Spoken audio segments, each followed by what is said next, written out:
জয় শ্রীকৃষ্ণ। রাধে রাধে। বন্ধুরা, মাঘ মাস মানেই এক পবিত্র আধ্যাত্মিক আবহ। আর এই মাসের সবথেকে গুরুত্বপূর্ণ তিথি হল মাঘী পূর্ণিমা। শাস্ত্রমতে এই তিথিটি অত্যন্ত শক্তিশালী ও পুণ্যদায়ক। বিশ্বাস করা হয় এই বিশেষ পূর্ণিমার দিনে স্বয়ং দেবদেবীগণ মর্ত্যলোকে অবতরণ করেন এবং মানুষের রূপ ধারণ করে ত্রিবেণী সঙ্গমে স্নান ও জপতপ করেন। তাই এই তিথিতে গঙ্গা স্নান করলে কল্পবাসের সমান পুণ্য লাভ হয়, মোক্ষ প্রাপ্তি ঘটে এবং জন্মান্তরের পাপ ধুয়ে মুছে যায়। এমনকি প্রতি ১২ বছর অন্তর এই তিথিতেই মহাকুম্ভ মেলার রাজকীয় স্নান অনুষ্ঠিত হয়। শুধু প্রয়াগরাজ বা হরিদ্বার নয়, বিশ্বের যে কোনো প্রান্তে বসে পবিত্র মনে স্নান করলে অশ্বমেধ যজ্ঞের সমান ফল পাওয়া যায়। আজকের এই ভিডিওতে আমরা বিস্তারিত আলোচনা করব ২০২৬ সালের মাঘী পূর্ণিমা কবে অনুষ্ঠিত হবে, পঞ্জিকা মতে পূর্ণিমা তিথি কখন শুরু ও শেষ হচ্ছে, এই দিনে স্নান ও দানের মাহাত্ম্য, সত্যনারায়ণ পূজা এবং বাড়িতে লক্ষ্মীনারায়ণের পূজার সঠিক সময়সূচি ও পদ্ধতি। সেই সাথে জানাবো এই দিনে কোন বিশেষ টোটকা পালন করলে আপনার সংসারে অর্থের ভাণ্ডার পূর্ণ থাকবে এবং সর্বকাজে সাফল্য আসবে। তাই ভিডিওটি অত্যন্ত গুরুত্বপূর্ণ হতে চলেছে। অনুরোধ রইল না টেনে শেষ পর্যন্ত দেখার। আর মূল আলোচনায় প্রবেশের আগে মাঘী পূর্ণিমার পুণ্যলগ্নে মা লক্ষ্মী ও নারায়ণের আশীর্বাদ পেতে কমেন্ট বক্সে ভক্তিভরে লিখুন ওম শ্রী বিষ্ণু, জয় মা লক্ষ্মী। প্রথমে চলুন পঞ্জিকা অনুসারে সঠিক সময়সূচিটি জেনে নেওয়া যাক। ২০২৬ সালের মাঘী পূর্ণিমার তিথি কবে পড়ছে? বিশুদ্ধ সিদ্ধান্ত পঞ্জিকা অনুসারে পূর্ণিমা তিথির সূচনা হচ্ছে ১ ফেব্রুয়ারি ২০২৬, বাংলা ১৮ই মাঘ ১৪৩২, রোজ রবিবার ভোর ৫টা বেজে ৪৪ মিনিটে এবং পূর্ণিমা তিথি সমাপ্ত হবে পরের দিন অর্থাৎ ২রা ফেব্রুয়ারি ১৯শে মাঘ, রোজ সোমবার ভোররাত ৪টে বেজে ৯ মিনিটে। যেহেতু ১ ফেব্রুয়ারি রবিবার সূর্যোদয়ের সময় থেকেই পূর্ণিমা তিথি উপস্থিত থাকছে এবং সারা দিন ও সারা রাত এই তিথি বিদ্যমান, তাই উদয় তিথি মেনে ১ ফেব্রুয়ারি রবিবারই মাঘী পূর্ণিমার ব্রত, স্নান, দান ও যাবতীয় পূজা পার্বণ অনুষ্ঠিত হবে। এবারে জেনে নিন স্নান ও পূজার জন্য শ্রেষ্ঠ সময় কোনটি।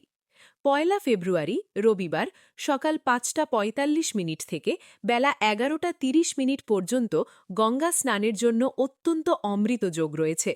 তবে যেহেতু সারা দিনই পূর্ণিমা, তাই আপনারা সূর্যাস্তের আগে যে কোনো সময়ে স্নান ও দানকার্য সম্পন্ন করতে পারেন।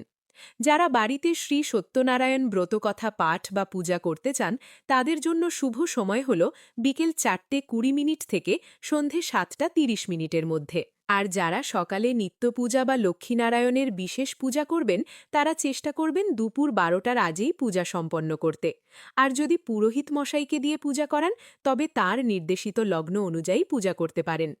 বাড়িতে লক্ষ্মীনারায়ণের পূজা করার জন্য খুব সাধারণ কিছু উপকরণই যথেষ্ট, যেমন লক্ষ্মীনারায়ণের ছবি বা বিগ্রহ, একটা ঘট, আম্রপল্লব, চন্দন, ধূপদীপ, টাটকা ফুল, তুলসী পাতা এবং নৈবেদ্য হিসাবে ফল, মিষ্টি ও পঞ্চামৃত।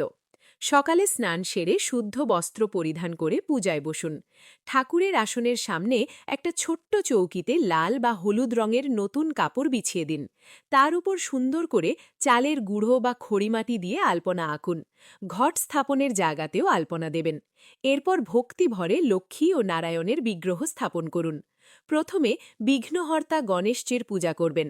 একটা লাল ফুল ও দূর্বা ঘাস নিয়ে ওম গাং গণেশায়া নামাহ মন্ত্রে গণেশজিকে নিবেদন করুন। এরপর শ্রীহরি ও মা লক্ষ্মীর পূজা শুরু করুন। আপনারা চাইলে আগে নারায়ণের পূজা করে তারপর লক্ষ্মীর পূজা করতে পারেন। নারায়ণকে চন্দন মাখানো তুলসী পাতা আর হলুদ গাঁদা ফুল অর্পণ করার সময় মনে মনে জপ করবেন ওম নমো নারায়ণায়। এরপর মা লক্ষ্মীর চরণে লাল ফুল ও বেলপাতা নিবেদন করার সময় জপ করবেন ওম শ্রীং লক্ষ্মী দেব্যাই নমঃ। মনে রাখবেন, মাঘী পূর্ণিমায় ভগবানকে সাদা তিল অর্পণ করা অত্যন্ত শুভ। পূজার শেষে ধূপ আর ঘিয়ের প্রদীপ জেলের আরতি করবেন। সন্ধে সম্ভব হলে বাড়িতে সত্যনারায়ণের ব্রতকথা পাঠ করুন বা শুনুন। এতে সংসারের সকল অমঙ্গল দূর হয়। বন্ধুরা, মাঘী পূর্ণিমা কেবল একটি তিথি নয়, এটি নিজেকে শুদ্ধ করার একটা মহা উৎসব।